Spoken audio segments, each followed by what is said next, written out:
Salam sejahtera, saudara-saudara yang dikasihi Tuhan. Kita berjumpa kembali dalam program All by Grace saat ini. Mari kita berdoa sebelum kita mulai acara malam ini. Kami bersyukur Bapa di surga untuk kami boleh diberi kesehatan, kesempatan untuk ikut dalam acara All by Grace saat ini. Bersyukur untuk kasih karunia-Mu, kemurahan-Mu, anugerah-Mu, pimpinanmu dan pertolonganmu Tuhan. Kami ada sebagaimana kami ada, semata-mata oleh karena kebaikanmu Tuhan. Terima kasih Tuhan, mari Tuhan Kau pimpin seluruh acara malam ini, dari awal hingga pada akhirnya. Nama-Mu saja kami tinggikan, kami muliakan, dan berkat-Mu tercurah untuk setiap kami Tuhan. Dalam nama Tuhan Yesus, kami bersyukur, kami berdoa. Haleluya. Amin. Haleluya.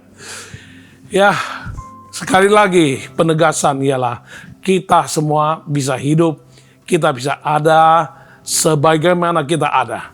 Semata-mata karena kasih karunia, anugerah, belas kasihan dan kemurahan Tuhan. Amin. Nah, jika Anda mengaminkannya, maka kita tahu bahwa walaupun pada masa yang lalu, hidup kita pernah di dalam lumpur dosa, kita pernah mengecewakan Tuhan. Kita pernah melakukan banyak hal-hal yang tidak menyenangkan hati Tuhan. Namun karena anugerahnya yang luar biasa, yang membuat kita hanya bisa berkata, ini adalah anugerah yang ajaib, amazing grace. Kami tidak bisa membahasakannya dengan kata-kata manusia. Oleh karena itu Tuhan, kami mau senantiasa memuji untuk anugerah-Mu yang ajaib tersebut, sehingga kami boleh senantiasa tidak takabur dalam kehidupan kami, dan kami boleh jalan hidup ini dengan hati yang takut dan hormat kepadamu, dan senantiasa mengingat karya-Mu di atas kayu salib, sampai kami boleh diselamatkan, sehingga kami ada seperti kami hari ini oleh anugerah-Mu Tuhan. Terima kasih Tuhan. Haleluya. Ini adalah anugerah yang ajaib. This is amazing grace. Worthy is the Lamb who was slain.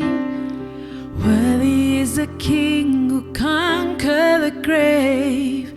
Worthy is the Lamb who was slain. Worthy is the King who conquered the grave. Worthy is the Lamb who was slain. Worthy is the King who conquered the grave. Worthy is the Lamb who was slain. Worthy is the King who conquered the grave. This is amazing grace.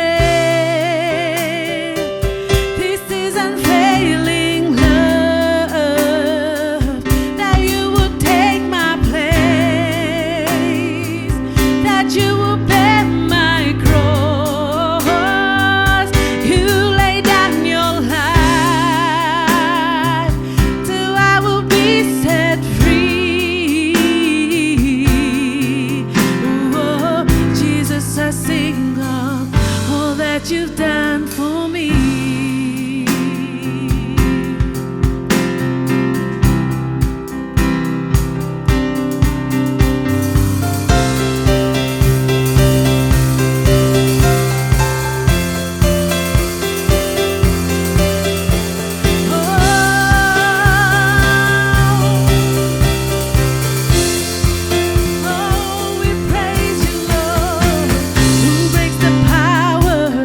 Sin and darkness.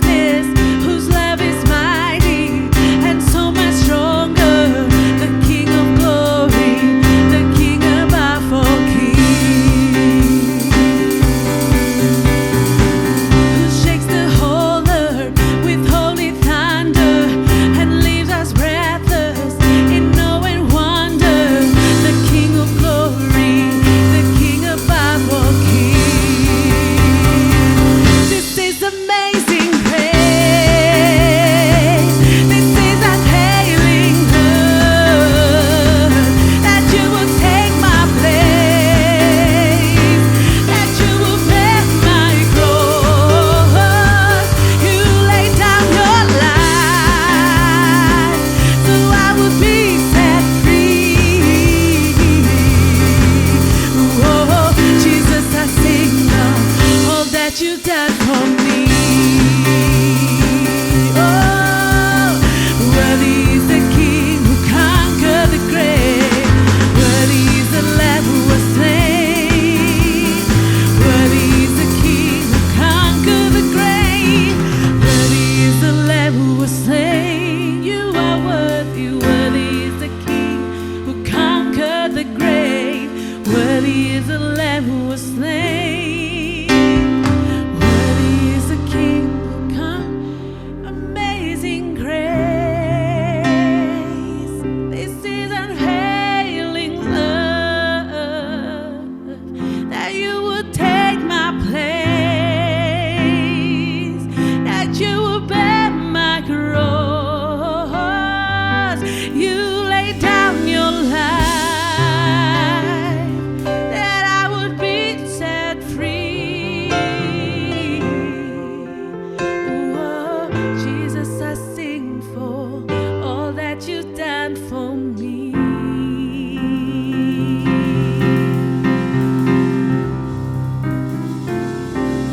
Ya, sungguh kita ada semata-mata karena amazing grace dari Tuhan. Kita tidak bisa mengerti mengapa kita yang seperti begini tidak layak, tidak pantas, namun Tuhan tetap mengasihi kita. Ya, ada hamba Tuhan dalam salah satu pernyataannya berkata, cinta Tuhan adalah mencintai yang tidak layak dicintai. Dia mencintai yang tidak dicintai. Bahkan dia cintai yang tidak layak dicintai. Saudara-saudari, kitalah orang yang tidak layak. Kitalah orang yang seringkali tidak dicintai. Kitalah orang yang tidak elok untuk dicintai. Namun karena cintanya yang agape, tanpa syarat, dia mencintai, dia mengasihi kita lebih daripada apa yang bisa diperbuat oleh siapapun di dunia ini. Ya, setelah kita mengalami cinta kasih Tuhan yang demikian besar, seperti dalam Yohanes 3:16 berkata, karena begitu besar kasih Allah akan dunia ini, sehingga diberikan anaknya yang tunggal, sehingga barang siapa yang percaya kepada dia, tidak akan binasa, melainkan beroleh hidup yang kekal. Inilah cinta yang begitu besar. Karena begitu besar, berapa besar? Besar dan tidak bisa diukur oleh kata-kata manusia. Kita hanya bisa berkata betapa besar kasihnya kepada manusia. Dan kita pernah begitu banyak berbuat dosa, menyalahi hukum-hukum Tuhan. Bahkan kita melukai hati Tuhan, kita menentang Dia, kita tidak taat kepada apa yang Dia ingin kita lakukan, dan kita seringkali berbelok ke arah yang mana Tuhan tunjukkan bagi kita, dan kita mau semau gue menjalani hidup ini. Akhirnya kita mengalami begitu banyak keterpurukan, chaos, suasana keadaan jadi kacau balau, terpuruk di segala segi. Berbahagia kalau masih kita mau sadar dan buka hati. Kita mau datang pada Dia dan kita mau mengakui bahwa Tuhan, aku membutuhkanmu. Betapa kasih-Mu ajaib dan besar itu saat melimpah atas hidupku. Maka sekalipun dosaku besar, sebesar apapun, Tuhan, Engkau sanggup untuk mengampuniku. Karena sejauh timur dari barat, begitulah Tuhan, Engkau mengampuni semua dosa-dosaku. Dan Tuhan, kami ada setelah dosa kami diampuni. Kami siap untuk hidup lebih-lebih lagi menyenangkan hati-Mu untuk menjalani satu kehidupan yang bisa berdampak di dalam segala hal. Haleluya. Sejauh timur dari barat, Engkau membuang dosaku.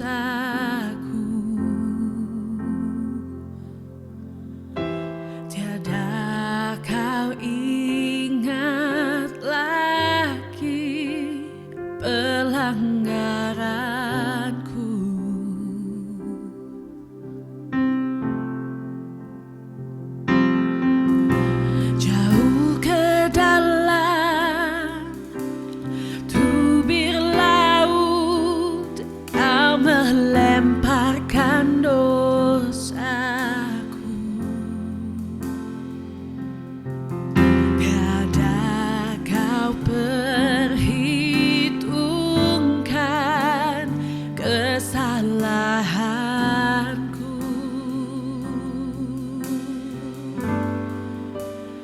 Betapa besar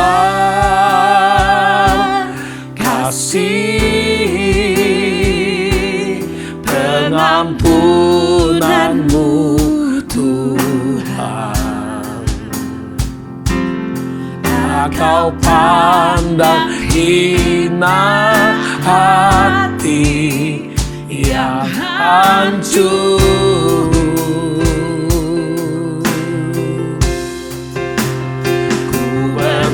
Terima kasih kepadamu ya Tuhan. Pengampunan yang Kau beri, pulihkanku. Anda bisa sama-sama kita nyanyi pujian ini. Timur dari barat, Engkau membuang dosaku. Tiada Kau ingat lagi pelanggaranku.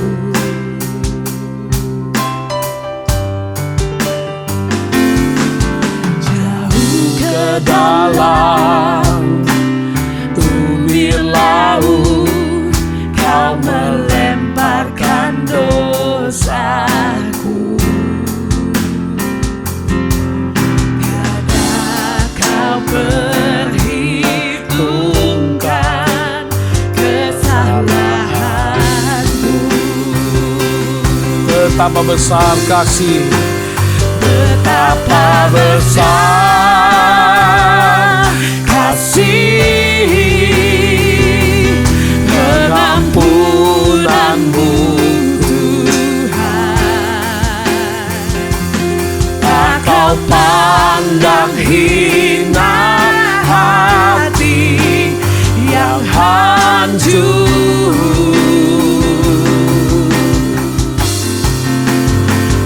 Berterima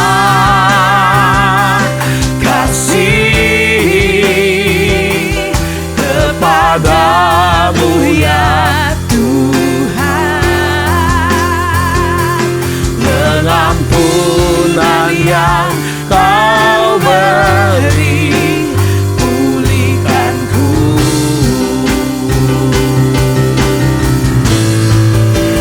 Betapa besar kasih pengampunan-Mu Tuhan. Tak Kau pandang hina hati yang hancur.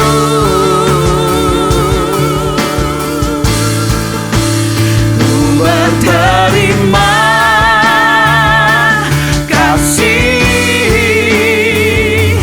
kepadamu ya Tuhan. Pengampunan yang Kau beri, pulihkanku. Pengampunan yang Kau beri,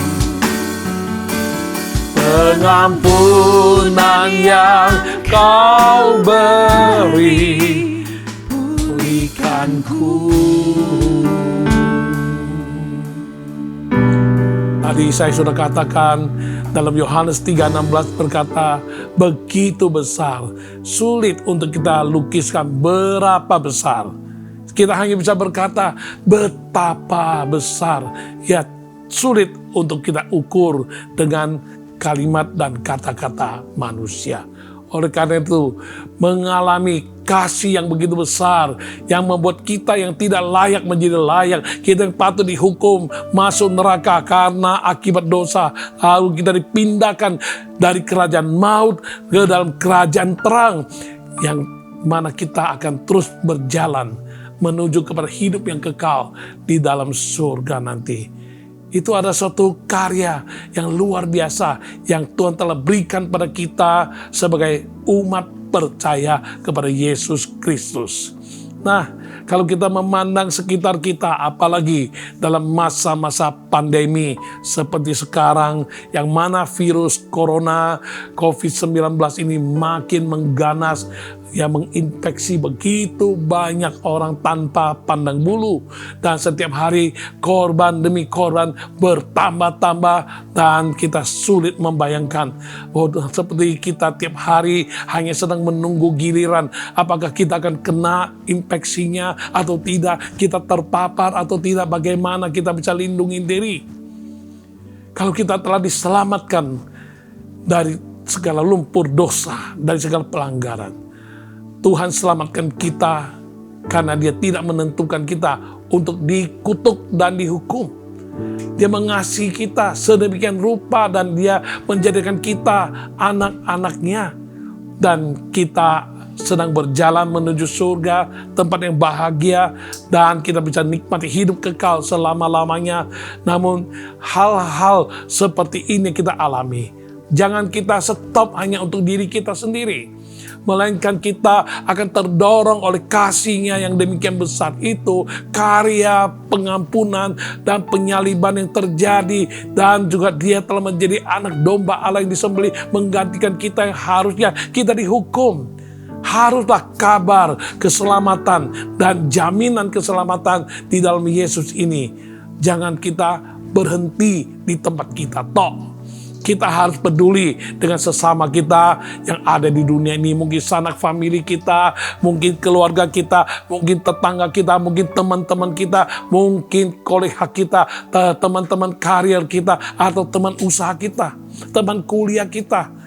Kita harus peduli mereka, dan kita selama hidup dalam dunia ini bukan sekedar memberitakan kabar keselamatan, kabar Injil, kabar baik dalam Yesus dengan perkataan. Namun orang dunia hari ini capek untuk mendengar apa yang diberitakan oleh para pengabar kabar baik, pengabar Injil. Manusia bukan lagi pengen dengar, manusia pengen lihat. Engkau katakan demikian, demikian, demikian. Dapatkah engkau membuktikan dalam kenyataan hidup? Jika engkau sebagai orang yang telah mengalami kasih Tuhan yang begitu dahsyat, begitu ajaib, begitu besar, engkau mengalami keselamatan, kepastian keselamatan yang begitu terjamin. Lalu bagaimana kehidupanmu? Adakah kehidupanmu sungguh-sungguh menjadi satu ciptaan baru seperti apa yang dituliskan dalam Alkitab? Dan jika tidak ada satu kenyataan dalam kehidupan kita, artinya apapun yang kita beritakan tidak akan membuat dampak. Masih lebih hebat dampak dari COVID-19. COVID-19 berdampak ke segala area kehidupan. Berdampak tanpa bisa dihalangi, tanpa bisa dihindari.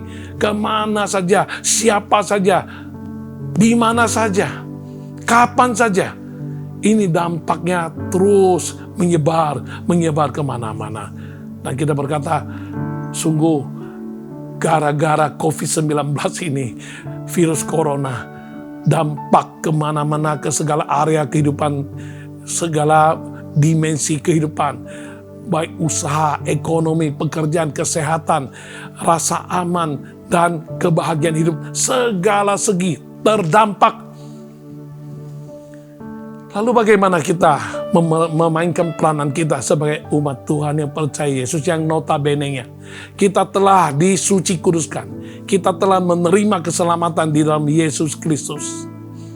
Dunia sedang menanti. Banyak orang sedang bertanya-tanya, di mana ada jawaban yang pasti, di mana ada jalan keluar untuk keselamatan, di mana ada yang bisa menunjukkan kepadaku, ada satu jaminan yang pasti bahwa dengan aku percaya kepada Tuhan demikian, aku boleh dibebaskan dari hukuman neraka, aku boleh dibebaskan dari kutukan. Nah, semua orang sedang menanti, dan mereka bukan ingin mendengar, tapi mereka ingin melihat.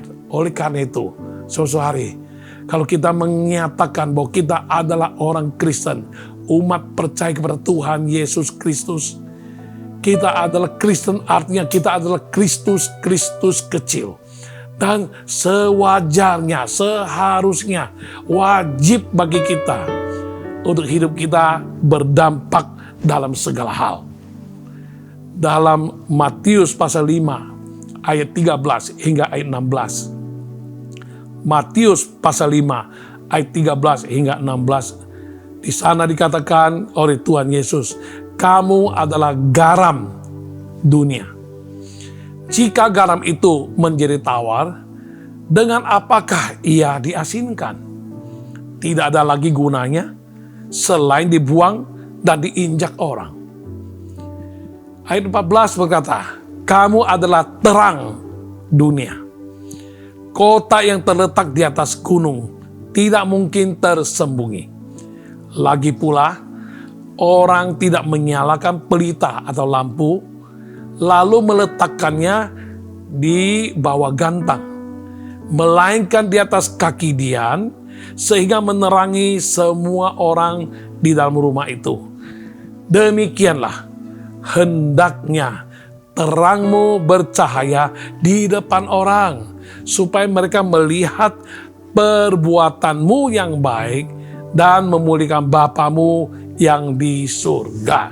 Ya, kalau kita khotbah dengan baik, kalau kita bersaksi dengan hebat, kalau kita memberitakan Injil dengan luar biasa, namun kalau kehidupan kita tidak berdampak terhadap kehidupan orang, dan Injil yang kita ceritakan itu tidak berdampak terhadap segala sektor kehidupan kita, terhadap segala hal dalam kehidupan kita, artinya apa yang kita ngomong itu namanya asal bunyi. Itu omong kosong. Orang sudah capek mendengar kesaksian, mendengar cerita, mendengar kabar baik yang diberitakan, dan orang hanya berkata, coba buktikan bagaimana dirimu. Kita menumpang ambil cerita orang, kita ambil permisi kesaksian orang, kita ceritakan. Dan orang akan bertanya, bagaimana dengan dikau? Ya, dari rumah tangga sendiri kita akan lihat suami istri. Apakah sungguh suami bisa menjadi dampak terhadap istri? Karena suami seorang majelis, karena seorang melayani Tuhan. Apakah dengan kehidupan baru bisa berpengaruh terhadap anak-anak, atau sebaliknya, istri sangat kecewa sampai-sampai dia harus berkata, di gereja seperti domba, tapi di rumah seperti serigala. Ya, banyak anak-anak kenapa jadi hancur, kenapa jadi rusak, jadi terlibat dalam pergaulan bebas, bahkan pornografi tidak bisa lepas. Kita banyak tangani dan memberi konseling kepada anak-anak muda yang mau bertobat, anak remaja termasuk di dalamnya, terikat dengan berbagai hal-hal yang membuat mereka terbelenggu dan mereka hidup dalam lumpur dosa, termasuk pergaulan bebas, narkoba, pornografi, atau ya hal-hal lain, kejahatan-kejahatan yang mereka perbuat dalam kehidupan tak terbayangkan. Kenapa demikian? Dari beberapa orang yang mencari kita untuk konseling, ada yang menyampaikan, dia berkata, kenapa saya sampai akhirnya masih remaja, masih SMP pun saya sudah pornografi. Kenapa sampai saya masih muda belia baru SD, saya pun sudah melakukan hal-hal yang tidak boleh saya lakukan. Itu adalah perbuatan-perbuatan yang tidak bermoral. Hanya mereka mengaku karena tidak ada teladan. Orang tua hari Minggu ke gereja, bawa Alkitab besar, pakai baju putih, kelihatannya suci. Sampai di gereja mereka bisa bersandiwara, menjadi pelayan, menjadi ushers, pegang kolektor lagi, kadang melayani perjamuan kudus untuk mengantarkan perjamuan kudus kepada jemaat. Jabatannya berbagai lapis, majelis, bahkan ada jadi pengkhotbah sekalipun. Tetapi kehidupannya di rumah tangga tidak berdampak terhadap anak-anak. Pulang ke rumah, suami istri cekcok. Lebih dari itu, yang cilaka salah satu anak mengaku, kenapa saya terlibat pornografi? Karena satu hari papa, mama tidak di rumah, lalu saya pengen nonton video, saya coba ambil CD untuk saya putar video. Ternyata ada DVD yang sudah terpasang di dalam mesin playernya video itu. Ya jadi kita coba nyalain aja. Dia bilang di rumah cuma kita sendiri, nggak ada orang. Dan akhirnya anak ini sekali pencet tombol play. Apa yang dilihat? Ternyata itu adalah DVD yang bekas dinonton oleh papa mamanya tadi malam. Ternyata itu film porno. Dan orang tua tidak hati-hati, tidak keluarkan DVD-nya. Bukan berarti ini halal, boleh dilakukan. Nah kalau kita sebagai majelis, sebagai pelayan Tuhan, yang notabene-nya, wah kelihatan suci, tapi di rumah tangga masih melakonkan perbuatan-perbuatan demikian, bagaimana bisa ada dampak positif? Beda apa dengan coronavirus? Dampak negatif segudang, merajalela kemana-mana ke segala hal. Ya kita juga, kita berdampak negatif terhadap anak-anak kita. Oleh karena ulah orang tua yang tidak hati-hati dan tidak punya kesaksian hidup. Kehidupan nyata dalam rumah tangga tidak berdampak. Akhirnya anaknya nonton, sekali nonton ketagihan. Habis ketagihan, cari terus kesempatan. Akhirnya sendiri membeli DVD porno. Dan akhirnya anak ini sejak remaja hancur-hancuran sampai akhirnya main sama pelacur, ke tempat pelacuran dan lain sebagainya. Masih syukur pada Tuhan, akhirnya bisa bertobat dan tidak sampai kena penyakit kotor. Saudari, kalau hidup kita tidak memberi dampak yang positif, apa yang disebut oleh Tuhan, kita adalah terang, kita adalah garam. Garam seharusnya memberi perasa yang enak buat masakan. Satu masakan kalau tidak ada garam, rasanya hambar, rasanya tawar dan tidak enak, disantap pun tidak nyaman, ya, tidak mengenakan. Dengan ditambahkan sedikit garam dan jangan banyak. Kalau banyak bisa menimbulkan darah tinggi, tekanan darah tinggi, ya tidak baik. Tapi dikasih yang pas dan itu ada satu rasa yang enak untuk disantap. Artinya dari masakan yang tawar dengan ditambahkan garam, ada dampak. Ada yang bisa berubah dan bisa terasa, bisa dirasakan, bisa dibuktikan. Demikian juga terang. Terang itu berdampak. Ya, dalam keadaan gelap gulita, terang sekecil apapun terangmu, mungkin hanya sebatang korek api, mungkin hanya sebatang lilin. Apalagi dengan lampu 5 watt kek, 10 watt kek, atau lampu yang 100 watt apalagi. Itu akan menerangi seluruh ruangan gelap, berubah menjadi ruang yang terang benderang, yang tidak nampak, yang tidak kelihatan, akhirnya bisa jadi kelihatan. Artinya membawa dampak. Ini yang diharapkan Tuhan atas kita. Kalau kita telah menerima pengampunan dosa, keselamatan yang telah dikerjakan Yesus di atas kayu salib, pengorbanan nyawa yang telah berlaku, darah yang kudus telah tercurah bagi kita, bahkan Dia rela mati bagi kita dan bangkit dari kematian, kuasa kebangkitannya menyertai kita. Seharusnya kita yang sudah terima dan percaya Yesus Kristus, kita jadi ciptaan baru. Maka kehidupan kita selanjutnya adalah kehidupan yang bisa memancarkan keelokan, keharuman, dan semerbak dari Kristus melalui kehidupan kita. Dan kalau kita bisa demikian, maka kehidupan kita ini akan sangat berdampak terhadap dunia ini, terhadap orang sekitar, terhadap rumah tangga, terhadap tetangga, terhadap teman-teman, terhadap orang sekantor, ataupun teman kuliah, teman usaha, dan sebagainya, dan sebagainya. Oleh karena itu, saudari, tema kita malam ini adalah berdampak dalam segala hal. Dan kita lihat, Anda baca sendiri dari Yohanes pasal 4, ayat yang keempat sampai 42. Waduh, kalau saya bacakan terlalu panjang. Namun kita mau belajar dari satu sosok wanita yang tidak disebutkan namanya. Hanya diberikan satu predikat perempuan Samaria. Nah, kita mau lihat perempuan Samaria, hidupnya sebelum, ketika, dan sesudah berjumpa dengan Yesus, dampaknya sangat luar biasa dalam segala hal. Ya, perempuan ini adalah seorang pelacur. Dia pernah selingkuh dengan 5 suami orang, dan yang sekarang bersama dengan dia itu suami orang juga, itu yang ke-6.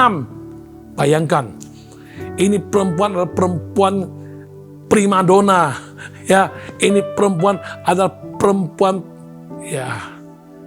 pelacur, prostitusi kelas tinggi. Sampai begitu banyak suami-suami orang bisa digondol sama dia. Nah, jikalau engkau hidup di masa itu, saya yakin sebagai wanita, sebagai istri, engkau pasti akan marah dengan wanita itu. Engkau akan rasa terancam, jangan-jangan suamiku pernah diselingkuhi, pernah digondol sama dia, atau nanti bisa digondol sama perempuan ini. Oleh karena itu Alkitab menuliskan perempuan ini, dia seperti wanita lainnya perlu air minum, mereka ambil air dari sumur, namun dia ambilnya di tengah hari, di mana terik matahari panas, dia baru berani keluar ambil air. Kenapa? Karena dia tidak ada muka untuk ketemu orang. Kalau dia ketemu dengan ibu-ibu yang kebetulan suaminya pernah diselingkuh sama oleh perempuan ini, pasti perempuan itu akan hajar dia, akan lempar batu dia, atau apa saja, pasti akan balas dendam.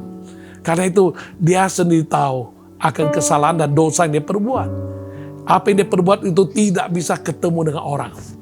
Maka dia datang di siang-siang hari, terik matahari, dia datang timba air. Nah, Alkitab menuliskan, suatu hari saat perempuan ini sedang menimba air di sumur, Yesus akan pergi ke satu tempat, tapi dia harus melalui Samaria. Kata harus melalui Samaria, di kota Sikar itu, di kampung Sikar itu, Yesus sampai ke sana dan Yesus ketemu. Kelihatannya seperti kebetulan. Tapi kalau dari acuan Yesus harus melalui Samaria, kita tahu ini adalah satu tindakan spesial, tindakan khusus, tindakan sengaja. Yesus datang ke sana karena ada satu manusia yang perlu untuk diubahkan, diselamatkan. Maka saat Yesus datang kepada dia, Yesus berjumpa dengan dia, Yesus berbicara dengan baik, minta air minum. Lalu masuk ke tema lebih mendalam.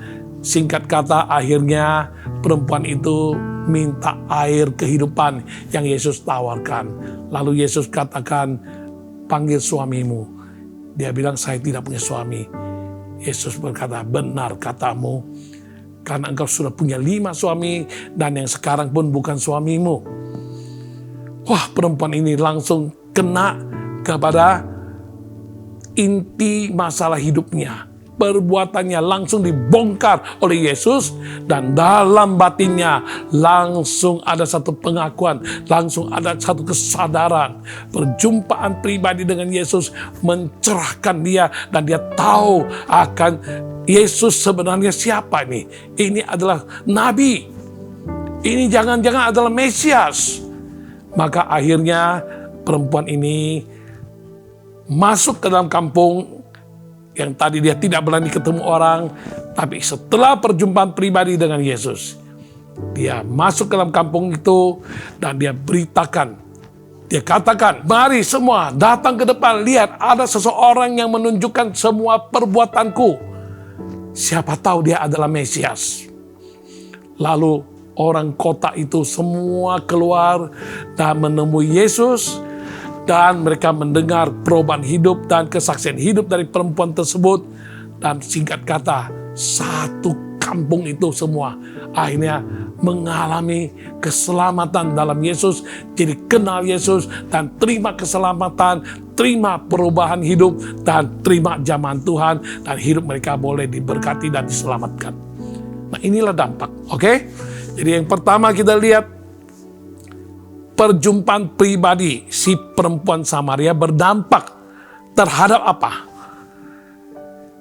Terhadap nomor satu, nilai hidup seseorang terlepas dari apapun status dan pekerjaannya. Ya, Alkitab menuliskan Yesus sengaja untuk menemui perempuan ini. Karena sekalipun wanita ini, wanita boleh kata seperti sampah masyarakat. Wanita yang tidak berharga, wanita yang tidak bernilai, wanita najis, wanita yang bukan disegani tapi betul-betul sangat jijik di hadapan manusia lain. Tapi Yesus sengaja mau datang ketemu dia. Karena menurut pandangan Yesus, semua manusia sama berharga di mata Tuhan. Yesus datang bukan untuk mencari orang benar, tapi mencari orang berdosa dan menyelamatkannya. Yesus katakan hanya orang sakit yang butuh dokter, butuh tabib. Orang sehat tidak butuh tabib. Oleh karena itu, saudari, siapapun Anda hari ini, apapun pekerjaan Anda, betapa bobrok sekalipun kehidupanmu, kejatuhanmu, perbuatan dosamu, atau keterikatanmu dengan dosa, Tuhan Yesus peduli di kau, Tuhan Yesus mengasihi di kau, dan Tuhan Yesus melihat engkau bernilai. Engkau berarti, engkau punya potensi, engkau adalah orang yang memang demi engkau Yesus rela mati di kayu salib, dan engkau berhak untuk terima keselamatan kasih Allah yang mau dilimpahkannya kepadamu, sama seperti perempuan Samaria ini. Ya, dari dampak yang pertama kita lihat dari perjumpaan pribadi perempuan Samaria dengan Yesus ialah nilai hidup seorang manusia. Terlepas dari apapun statusnya, apapun pekerjaannya, apapun dosa pelanggarannya. Di mata Yesus tetap manusia itu bernilai. Dan karena bernilai, Tuhan Yesus rela mati bagi engkau dan bagi perempuan Samaria itu. Bagian kedua daripada perjumpaan pribadi perempuan ini ialah dampaknya supaya semua murid-murid Yesus, semua umat Tuhan, semua orang yang sudah mengecap keselamatan dari Yesus Kristus, kita harus mempunyai satu pengaruh, sikap, dan rasa keterdesakan, ya, urgensi. Betapa pentingnya beritakan kabar baik kepada manusia yang belum mengenal Tuhan. Ya, perempuan ini adalah yang sedang dalam keadaan sangat membutuhkan keselamatan, membutuhkan Injil, membutuhkan kabar baik. Kalau Yesus tidak datang sengaja ketemu dia, telat lagi, mungkin jangan-jangan dia sudah dirajam batu sampai mati. Mungkin juga karena ketidakpuasan atau rasa berdosanya dan akhirnya dia bisa bunuh diri, mungkin saja. Mungkin juga ya saat itu belum ada penyakit HIV. Mungkin juga karena perbuatan dosanya itu dia mengidap penyakit kotor yang mematikan dia. Tapi di balik itu semua, ya, Yesus melihat urgensinya. Yesus melihat ini masa yang sangat mendesak. Oh, begitu pentingnya harus kita datang kepada dia, harus diinjili, harus dibuat pencerahan, harus dibuat dia mengerti supaya dia bisa berbalik dari kehidupan yang salah. Maka Yesus sengaja datang mencari dia dan bercakap-cakap dengan dia, dan singkat kata, wanita ini hidupnya berubah. Dia diselamatkan, bahkan bisa dipakai Tuhan. Nah, ini pun mempunyai dampak, perjumpaan pribadinya mempunyai dampak dalam hal apa? Dalam hal metode pendekatan kita kepada orang-orang yang belum kenal Tuhan. Ya, mungkin metode penginjilan bisa macam-macam. Ya, ada penginjilan tertentu yang berkata ketemu orang langsung pegang kesempatan, takut kesempatan hilang, maka langsung ketemu dia dan berkata, "Hei saudaraku, apakah engkau tahu kalau malam ini engkau mati atau saat ini engkau mati, engkau kemana?" Nah, kalau Anda didekati dengan pendekatan itu, belum tentu semua orang bisa terima. Tapi kepada orang tertentu, dalam waktu yang tertentu, mungkin metode ini cocok dan memang orang ini harus digituin. Tetapi Yesus memberikan contoh, ya, cara pendekatan untuk membawa Injil kabar baik masuk adalah cara pendekatan kasih. Cara pendekatan kasih karunia, cara pendekatan kemurahan, cara pendekatan menerima. Sekalipun dia najis kotor, sekalipun dia dijauhi orang, dia dirasa jijik oleh orang lain, tapi Yesus sengaja datang mencari dia. Nah, inilah suatu cara metode pendekatan kasih, cara pendekatan yang bisa membawa masuk kabar baik kepada setiap orang yang belum mengenal Tuhan. Ini adalah dampak yang bisa diteladani dari perempuan Samaria melalui perjumpaan pribadinya dengan Yesus. Hal yang berikutnya yang kita mau sampaikan ialah yang kedua, pertobatan sejati dan perubahan hidupnya itu berdampak. Berdampak terhadap apa? Berdampak terhadap pengakuan dirinya dan penyangkalan diri. Ya, kalau Anda telusuri baik-baik dari bacaan dari Yohanes pasal 4 ayat 4 sampai 42, Anda baca dengan teliti. Ya, dia mengakui bahwa dia sungguh-sungguh seorang yang tidak layak. Dia mengakui bahwa dia memang tidak punya suami karena profesinya adalah pelacur. Dia tukang gondol suami orang, dia tukang goda suami orang. Ya, jadi dia hidupnya dalam bergelimangan dosa, dia akui di hadapan Yesus. Nah, karena pengakuan yang demikian itu, dia menyatakan pertobatannya, lalu dia menyangkal dirinya, tidak takut lagi. Setelah dia bertobat, dia tidak takut lagi dirajam batu. Dia tidak takut lagi apapun yang bisa terjadi atas dirinya. Dia langsung tinggalkan embernya, dia masuk ke desa itu dan dia cerita kepada orang-orang yang memusuhi dia.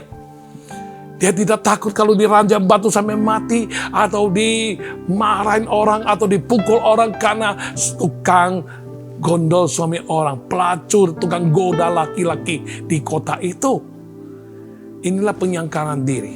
Berapa dari kita setelah kita percaya Yesus, setelah kita terima keselamatan, adakah kita sungguh-sungguh bertobat dan kita betul-betul ada perubahan hidup, lalu ditandai dengan satu pengakuan dan penyangkalan diri. Kalau kita bersedia mengaku, ya Tuhan, kalau aku boleh diselamatkan karena dari lumpur dosa, dari tempat gelap, dari kelakuanku yang sangat tidak baik, tidak layak ini, Tuhan selamatkan aku. Maka si Ano, temanku, familiku, dia juga layak untuk terima keselamatan dari Yesus seperti yang aku terima. Maka kita harus menyangkal diri, sekalipun kita adalah bos besar, sekalipun kita ada pengusaha besar, sekalipun kita mungkin akan mengalami bully dari orang, atau salah paham, atau mungkin kita diolok-olok, diejek-ejek dan lain sebagainya, kita mesti menyangkal diri. Mungkin juga kita terancam bisa putus hubungan dengan seseorang, dengan keluarga dan lain sebagainya. Nah, perempuan ini karena perubahan hidupnya yang nyata, pertobatannya yang sangat signifikan, dia menyangkal diri dan dia tidak takut. Dulu takut ketemu orang, sekarang dia teriak-teriak. Dia kasih tahu, ayo cepat ke depan. Lihat, ada satu orang menunjukkan kesalahanku, ada satu orang tunjukin dosaku. Jangan-jangan dia itu adalah Mesias, dia adalah juru selamat. Mari semua. Nah, ini dia penyangkalan diri. Nah, inilah dampak yang bisa mengajar kita. Sekali kita terima keselamatan dari Yesus, kita harus betul-betul bertobat dan kita mau hidup berubah dan kita ngaku semua segala kesalahan, kebobrokan kita supaya diampuni dosa kita. Lalu kita harus bersedia menyangkal diri. Pikul salib, kata Yesus. Ikutlah aku, kata Yesus. Dan kita harus ikuti perjalanan Yesus, jejak Yesus, karya perbuatan Yesus. Kabarkan kabar baik, Injil kerajaan surga yang menyelamatkan. Pertobatan dan perubahan hidup yang sejati itu membuat satu dorongan dan keberanian untuk menjadi saksi. Dia tidak malu-malu lagi. Dia cerita ada orang yang mengatakan kesalahanku, ada orang yang mengatakan dosa-dosaku. Kalau dulu, sebelum ketemu Yesus, dia tidak berani ketemu orang. Sampai timba air pun harus siang-siang jam 12, di mana tidak ada orang datang menimba air, maka dia datang sembunyi-sembunyi, dia menimba air. Sekarang setelah berjumpa Yesus, dia bertobat dengan sungguh-sungguh dan dia berubah hidupnya. Dia sekarang berani dan dia terdorong untuk bersaksi. Jangan-jangan itu adalah Kristus. Itu adalah Mesias. Mari lihat. Orang mau lempar batu dia udah nggak ingat lagi. Orang mau balas dendam pun udah nggak ingat lagi. Karena dia sudah nekat dan dia sudah rela. Kalau mesti mati, ya matilah. Dia mau jadi saksi. Saksi itu mengandung makna martir. Saksi adalah orang yang sungguh-sungguh mengalami dan berani menyatakan kebenaran itu. Maka konsekuensinya mungkin bahkan terancam nyawanya. Nah, itu harus dibayar harga. Inilah wanita tersebut dilakukan. Beranikah Anda? Adakah? Sudahkah Anda? Setelah kita mengalami keselamatan yang begitu besar dari Yesus, kasih yang begitu besar, kita pun terdampak oleh wanita ini. Kita menjadi saksi. Apa yang Yesus kerjakan bagi hidup kita, kita berani ceritakan kesaksian itu kepada orang lain. Ya. Suatu kali waktu papa mertua saya, setelah dia bertobat dari peramal nasib, ada penyakit bawaannya yang menyebabkan dia harus dirawat di rumah sakit. Saat dia sedang dirawat di rumah sakit, keadaannya kritis, gawat, tapi oke juga. Bingung juga kan. Pendarahan dari hidung itu kadang bisa segelas, kadang bisa setengah gelas, dan dia dalam keadaan lemas terus.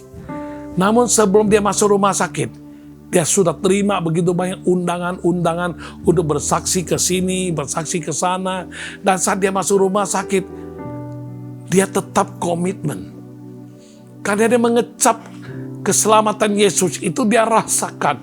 Bagi aku seorang peramal nasib, mana mungkin aku bisa kenal Yesus, mana mungkin aku bisa menjadi selamat karena Yesus Kristus.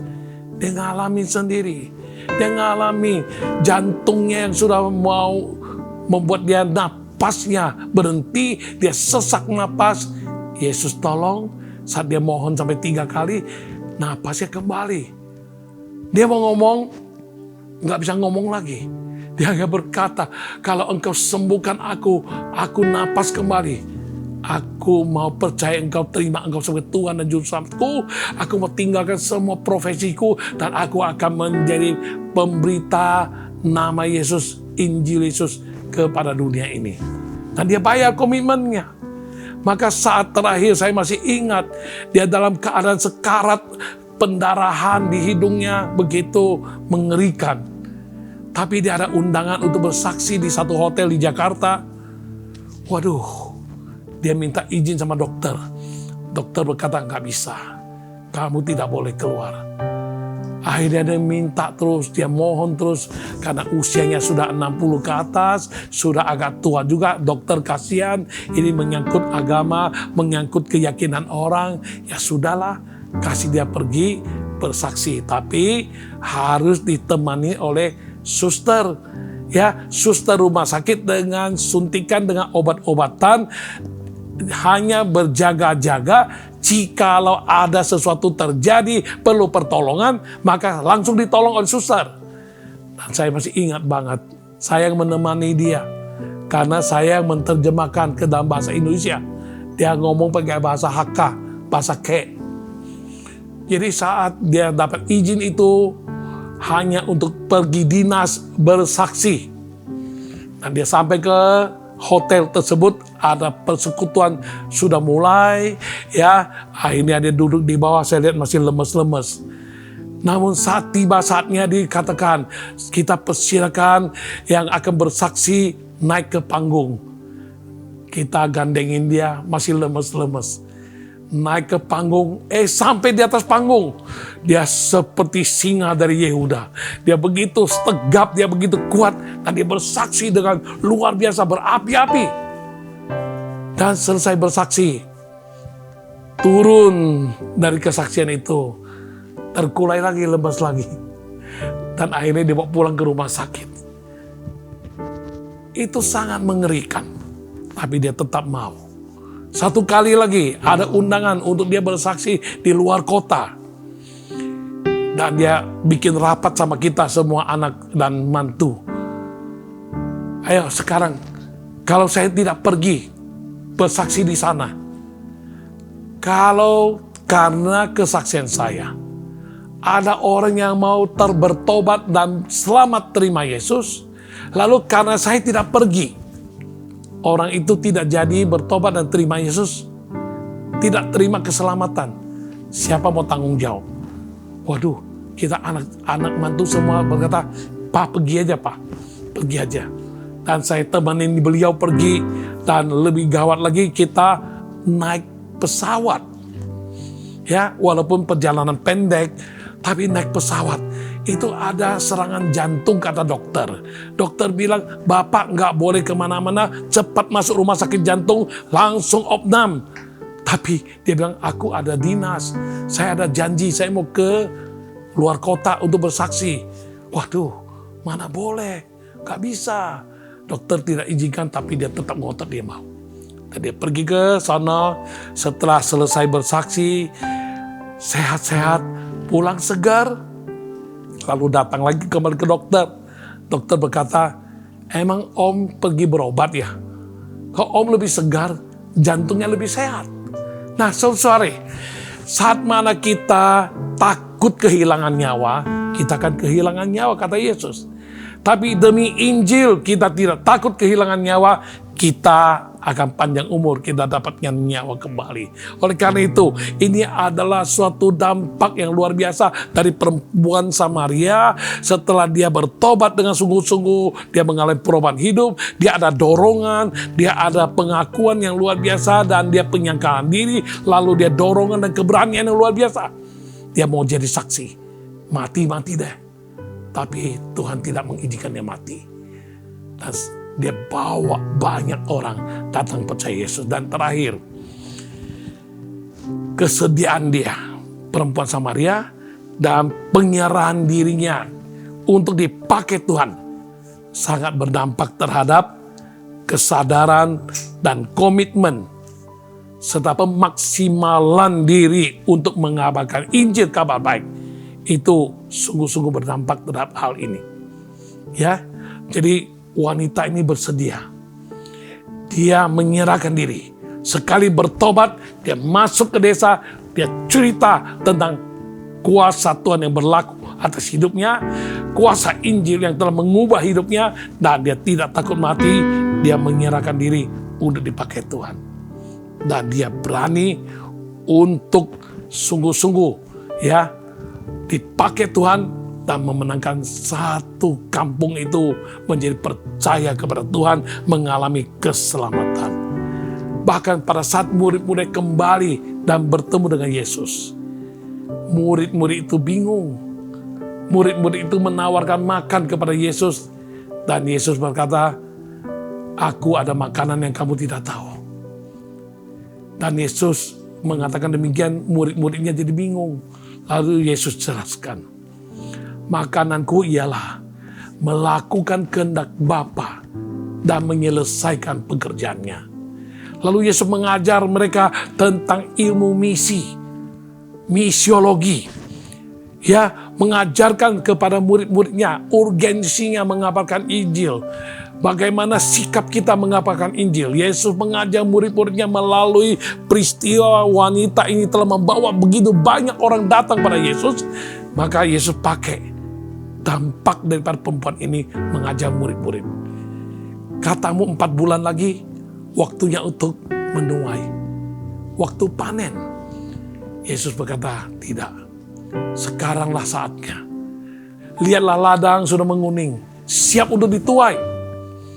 Dan Yesus kasih tahu, itu begitu banyak jiwa-jiwa datang.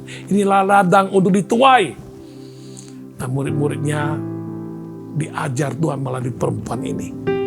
Karena keberanian, dorongan, dan penyangkalan dirinya yang luar biasa, serta penyiaran diri untuk dipakai Tuhan. Dan akhirnya dampak yang terbesar ialah satu kampung dibawa pada Yesus. Satu desa itu semua datang pada Yesus. Dan akhirnya pada ayat yang ke-42 itu berkata, kami percaya kepada apa kata Yesus. Bukan lagi karena kesaksianmu, tapi kami telah mendengar sendiri dan kami tahu bahwa ini betul-betul adalah Mesias. Nah, saudara-saudari, kita lihat seorang yang dari dunia gelap, seorang yang dari dunia yang tidak layak, seorang yang boleh digolongkan sebagai sampah masyarakat, namun sekali perjumpaan pribadi dengan Yesus, dia mengalami perubahan hidup, pertobatan, dan penyerahan diri, dan dia mau dipakai Tuhan, maka dampaknya ke dalam segala hal, dan akhirnya banyak jiwa-jiwa diselamatkan.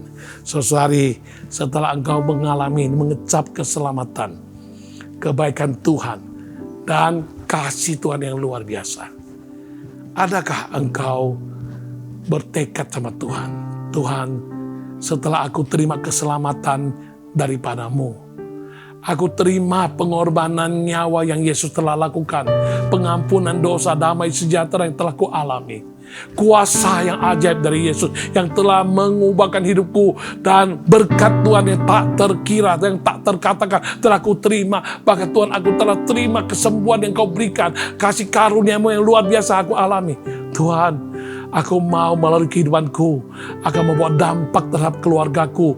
Aku akan membawa dampak terhadap segala sesuatu, segala hal yang ada dalam segala sektor kehidupanku. Dan aku mau Tuhan, hidupku sungguh-sungguh menjadi hidup yang bisa berdampak terhadap lingkungan. Dan aku mau hidup yang berarti, bernilai, berbobot, dan berdampak. Katakan sama Tuhan, Tuhan, pakailah hidupku. Lihatlah sepasang tanganku. Lihatlah hatiku. Lihatlah kakiku. Aku siap Tuhan untuk dipakai oleh-Mu. Dan aku siap Tuhan untuk melangkah menuju ke altar-Mu, terima api roh suci-Mu.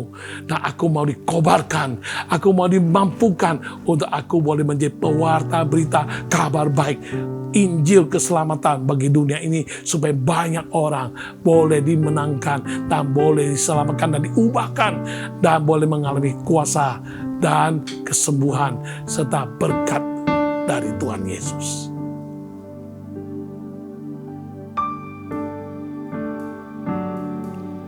Oh Tuhan, lihat sepasang tanganku, segala milikku dipakai oleh-Mu. Oh Tuhan, lihatlah hatiku, uji dan bentuklah, dikuduskan Engkau. Oh Tuhan, lihat sepasang tanganku, segala milikku dipakai oleh-Mu. Oh Tuhan, lihatlah hatiku, uji dan bentuklah, dikuduskan Engkau. Kami melangkah ke mezbah-Mu, beroleh api suci-Mu, berdiri di tengah celah, selamatkan jiwa yang sesat. Berilah hati berbelas kasih pada jiwa yang tersesat. Ubahkan dunia ini, bawa pengharapan di sini. Anda boleh ikuti teksnya dan kita nyanyi bersama-sama. Oh Tuhan, Oh Tuhan, lihat sepasang tanganku, segala milikku dipakai oleh-Mu. Oh Tuhan, lihatlah hatiku, uji dan bentuklah, dikuduskan Engkau. Kami melangkah ke mezbah-Mu, peroleh api suci-Mu, di tengah celah, selamatkan jiwa yang sesat.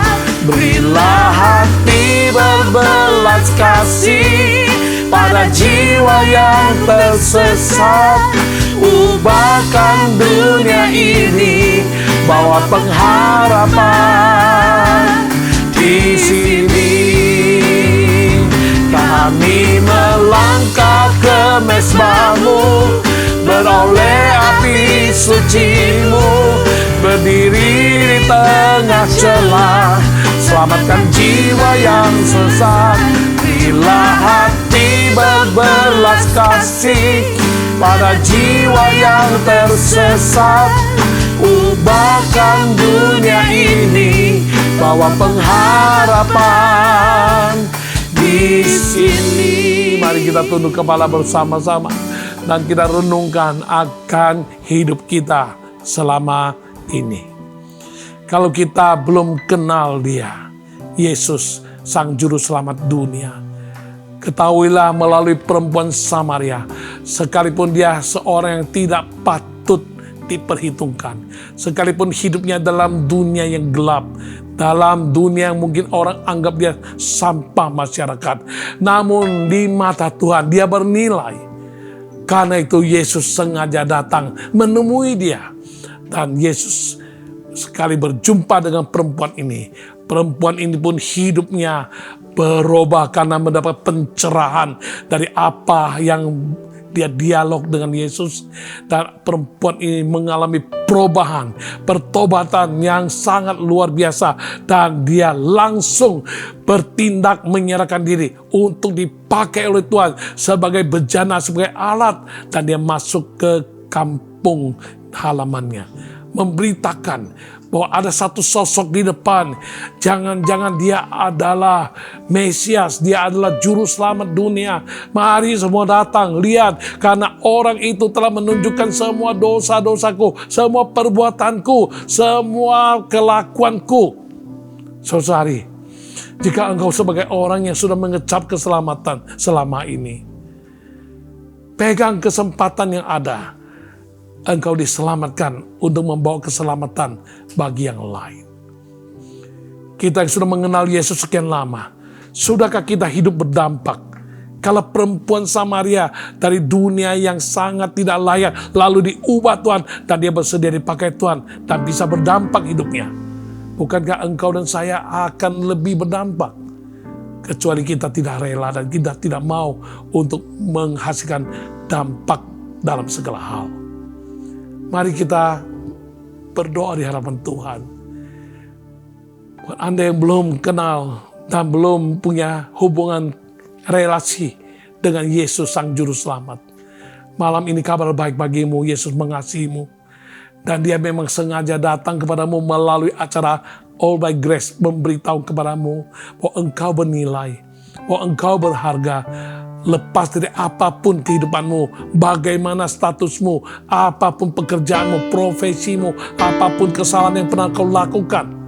Manusia boleh menjauh daripadamu, manusia boleh mencibir dan menolakmu, atau mengolok-olok, mengejekmu, atau ingin mengancammu dan lain sebagainya. Tetapi engkau berharga di mata Tuhan, dan olehnya Yesus rela mati di kayu salib bagimu, dan dia menyatakan padamu begitu besar kasih Allah akan engkau, dan dia mau untuk engkau terlepas dari cengkraman dosa, dari cengkraman iblis yang akan membawa kepada kebinasaan.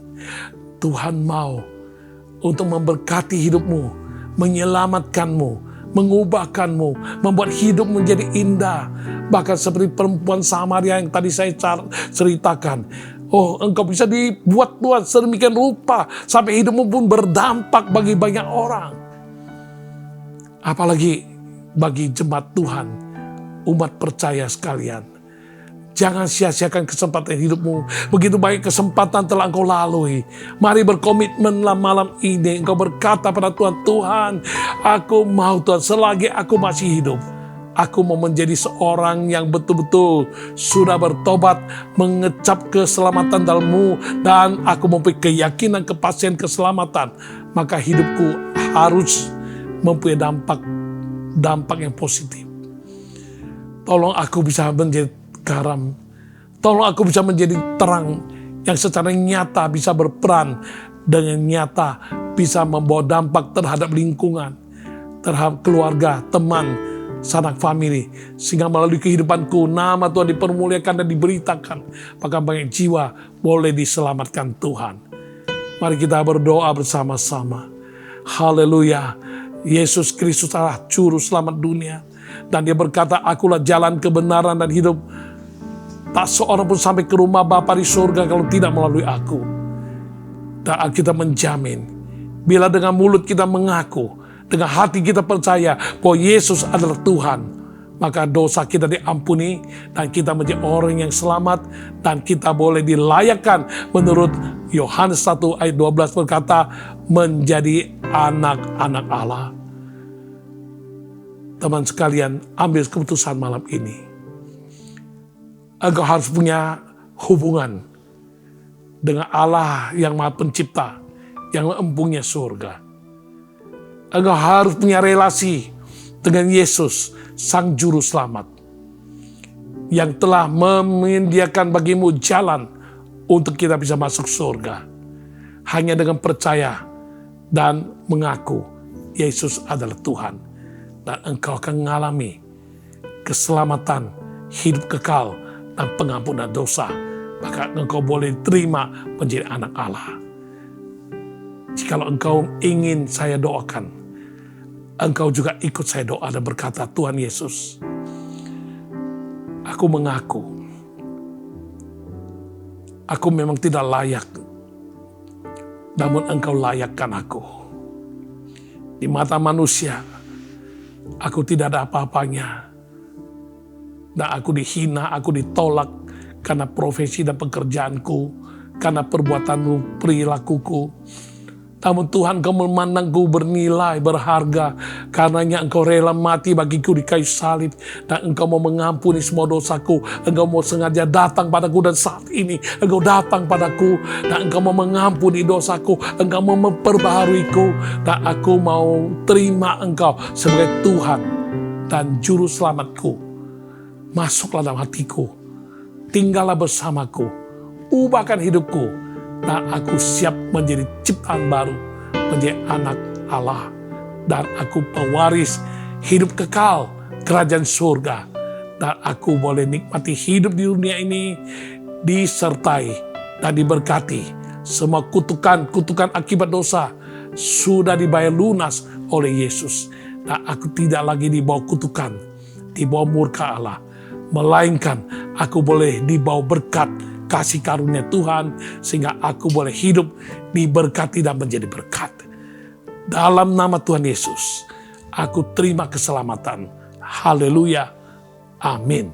Bagi Anda semua yang sudah terima keselamatan, engkau mau berkata sama Tuhan, Tuhan pakai hidupku. Mari katakan, Tuhan pakai hidupku. Aku siap Tuhan untuk membuat dampak yang positif terhadap lingkunganku, terhadap banyak jiwa-jiwa, untuk mereka boleh mengalami keselamatan, perubahan hidup, pemulihan, dan berkat ilahi yang Tuhan sediakan dalam Yesus Kristus bagi setiap orang yang sungguh hati mau percaya kepada Dia. Pakailah hidupku Tuhan, aku siap hidup yang berdampak dalam segala hal bagi kemuliaan nama-Mu. Dalam nama Yesus, aku berserah, aku berdoa. Amin. Nah, berikut ini saya mau berdoa untuk Anda sekalian yang datang malam ini menyaksikan acara All by Grace. Dan saya tahu di antara kita ada banyak orang-orang yang sedang bergumul dengan berbagai macam masalah pergumulan kehidupan, baik melalui kehidupan, masalah ekonomi, baik masalah keuangan, masalah pekerjaan, masalah usaha, masalah kesehatan, masalah moral, masalah kejiwaan, masalah pikiran, dan apalagi saat-saat ini begitu banyak merebaknya virus corona yang sangat menyebar tanpa pandang bulu. Dia terus menginfeksi banyak orang. Kita perlu perlindungan khusus dari Tuhan. Tanpa Tuhan lindungi, kita sungguh tidak berdaya. Kita membutuhkan Tuhan lindungi, luputkan kita dari terpapar virus corona, dan kita mohon kasih karunia Tuhan sehingga kita boleh terluput. Mari kita berdoa, taruh dua tanganmu di atas dadamu, apapun pergumulanmu, engkau datang pada Tuhan dan menyerahkan pada Tuhan di dalam nama Yesus, dan engkau percaya. Tumpang tangan kirimu di atas dadamu, tangan kanan kau angkat ke atas, tanda engkau menyerah, dan percaya bahwa segala pergumulan hidup apapun namanya, baik itu namanya sakit penyakit, baik itu namanya pergumulan keuangan, ekonomi, pekerjaan, usaha, atau lagi Tuhan, mungkin juga di antara kami ada yang bergumul untuk masalah jiwanya tidak tenang, hidupnya tidak bisa bahagia, banyak kecemasan, banyak ketakutan, banyak kekhawatiran. Oh Tuhan, ini semua masalah jiwa. Tuhan, mari Engkau yang akan bisa menenangkan aku Tuhan. Ayo serahkan pada Tuhan. Mungkin juga ada masalah-masalah lain yang engkau bergumul. Soal kesehatan, engkau sedang ada flu, engkau sedang mengalami sesuatu gangguan sakit penyakit. Mari kita datang pada Tuhan dan kita mau berdoa, minta Tuhan sembuhkan kita dan lepaskan kita. Tuhan, aku percaya, karena itu aku berkata-kata, aku percaya bahwa Engkau yang telah berjanji. Tanda-tanda ini menyertai orang yang percaya. Pada saat dia tumpang tangan untuk orang sakit disembuhkan. Oleh karenanya Tuhan, saat ini Engkau melihat umat-Mu satu persatu yang tumpang tangan di atas dada mereka. Engkau kenal, Engkau tahu segala pergumulan mereka, apapun permasalahan mereka, tangan mereka sedang mengarahkan pada Dikau, membutuhkan uluran tangan-Mu menjamah mereka saat ini. Apapun pergumulan hidup mereka, baik soal sakit penyakit, baik soal jiwa yang penuh keteduhan, ketenangan, dan kelegaan, ataupun juga masalah ekonomi, pekerjaan, dan keuangan, dan juga kesehatan lainnya. Tuhan, mari Engkau lakukan mujizat saat ini juga. Kami percaya, kami pegang janji-Mu. Bila kami percaya, kami akan melihat kemuliaan Allah dinyatakan saat ini dalam nama Yesus. Sakit penyakit apapun yang kami derita, kami disembuhkan saat ini di dalam nama Tuhan Yesus. Kami terima kesembuhan dalam nama Tuhan Yesus Kristus. Kami terima kelepasan. Haleluya Tuhan. Terima kasih Tuhan. Dalam nama Yesus. Glory Yesus. Haleluya. Glory. Doa spesial untukmu. Engkau mempunyai kecenderungan perilaku yang tidak sehat, yang tidak peduli masalah moralitas. Engkau ingin lepas namun tidak mampu. Berkali-kali engkau tekad, berkali-kali pula engkau gagal. Engkau tahu kalau ini diteruskan akan berakibat terhadap kerukunan rumah tanggamu. Kalau diteruskan, akan berakibat kehancuran kesehatanmu. Saat ini, jikalau ini adalah Dikau, khususnya beberapa orang yang ingin lepas daripada pornografi.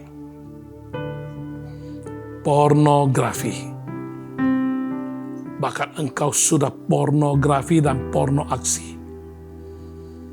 Engkau mau dilepaskan Tuhan. Engkau tidak berdaya karena engkau telah mencoba berbagai cara dan engkau gagal. Setelah engkau pornografi, engkau melakukan banyak perbuatan lanjutannya. Dan itu semua akan menjurus kepada penghancuran kesehatanmu. kerukunan rumah tanggamu. Saat ini, engkau mau dilepaskan Tuhan. Kalau engkau mau, kalau engkau rindu dengan sungguh hati, Tuhan pun sungguh hati akan melepaskanmu. Bagi manusia tidak mungkin, tidak demikian bagi Allah. Dan bahkan Tuhan berjanji, bagi yang percaya tidak ada mustahil. Bersandar pada Dia, Yesus yang memberikan kekuatan, segala perkara dapat kita tanggung. Mari saat ini, asal engkau ada niat, ada mau, ada kerinduan. Saat ini Tuhan, mari engkau melihat orang-orang tersebut yang punya perilaku-perilaku yang menjurus kepada penghancuran moralitas yang eksesnya bisa penghancuran kesehatan dan kehidupan rumah tangga. Saat ini dalam nama Tuhan Yesus, bahkan ekonomi juga terganggu, hancur, ambruk semuanya. Tuhan, saat ini aku berdoa dalam nama Yesus, orang demikian kau lepaskan dia, khususnya mereka yang terikat dengan pornografi. Bahkan seringkali setelah pornografi ada lanjutannya dan lain-lain. Tuhan, mari engkau lepaskan dalam nama Yesus. Lepaskan Tuhan. Mari dalam nama Yesus, terlepas dalam nama Yesus. Haleluya. Glory bagi Tuhan. Glory bagi Tuhan. Haleluya. Haleluya. Glory Yesus. Haleluya. Glory. Engkau yang tangan kananmu tidak bisa angkat. Entah karena apa, engkau tidak tahu. Sudah makan obat, sudah berobat kemana-mana, tangan kananmu tidak mampu angkat tinggi. Bahkan engkau tidak mampu untuk mengisi rambut. Apalagi angkat tinggi, engkau tidak mampu. Saat ini, engkau orang demikian. Dalam nama Yesus, dalam nama Yesus, terima. Kuasanya menjamah tanganmu saat ini. Angkat tanganmu. Tangan kananmu angkat. Terangkat. Dalam nama Yesus. Dalam nama Yesus. Ayo, terangkat. Dalam nama Yesus. Bisa terangkat. Dan engkau langsung lega saat ini. Tidak sakit lagi. Pundakmu sekaligus jadi tidak sakit lagi. Sembuh dalam nama Yesus. Sembuh dalam nama Yesus. Sembuh dalam nama Yesus. Sembuh dalam nama Yesus. Haleluya. Glory Yesus. Haleluya. Glory Yesus. Haleluya. Oh Jesus. Haleluya. Kau yang levernya terganggu dengan segala ekses yang kau tahu. Saat ini, tumpang tangan di atas bagian levermu dan percaya dalam nama Yesus, lever disembuhkan Tuhan. Dalam nama Tuhan Yesus. Dalam nama Tuhan Yesus, sembuh. Sembuh levernya dalam nama Tuhan Yesus. Terakhir saya mau doa untuk beberapa orang yang telinganya, dua-duanya, mendengar suara dengung-denging yang sangat mengganggu sehingga engkau sulit bisa mengalami keheningan, ketenangan. Itu suara sangat mengganggu, bising. Segala bentuk suara, denging, dengung, bahkan seperti tiupan angin atau apa suara itu ada. Ayo, saat ini engkau bisa angkat tangan, tumpang tangan di atas telingamu, dua-duanya, tumpang tangan saat ini. Dalam nama Yesus, dalam nama Tuhan Yesus, suara denging, dengung, apapun bentuknya dalam nama Yesus, aku stop dia. Dalam nama Yesus, berhenti dalam nama Yesus, stop. Denging, dengung, apapun bentuk suaranya, sekarang juga stop dalam nama Yesus. Sembuh, Yesus sembuhkan. Haleluya Tuhan. Terima kasih Tuhan. Terpuji namamu Tuhan. Engkau ajaib Tuhan Yesus. Engkau dahsyat, Engkau luar biasa. Engkau Tuhan yang hidup. Engkau Tuhan yang ajaib. Engkau Tuhan yang luar biasa Tuhan. Engkau lakukan mujizat dengan luar biasa. Bagimu tidak ada mustahil.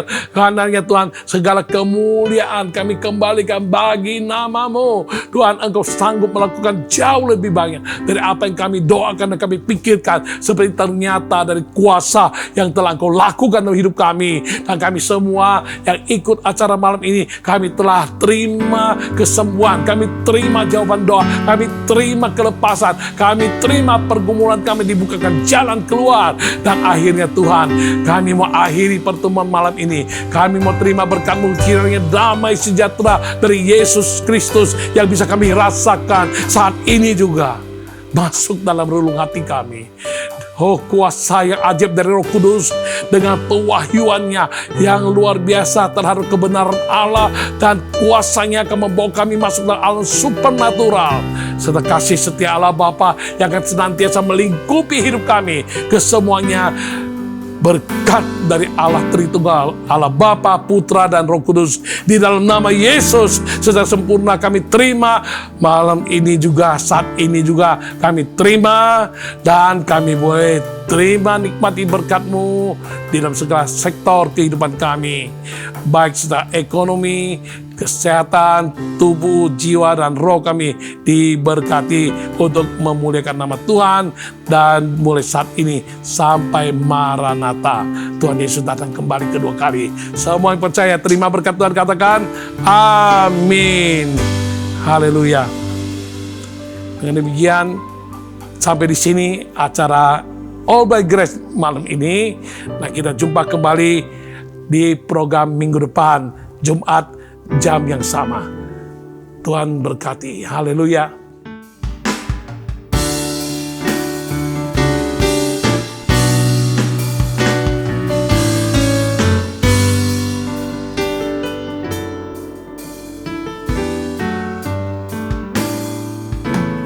Ini aku, semua milikku, ku serahkan padamu Tuhan.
memberkati. God bless you. See you next week.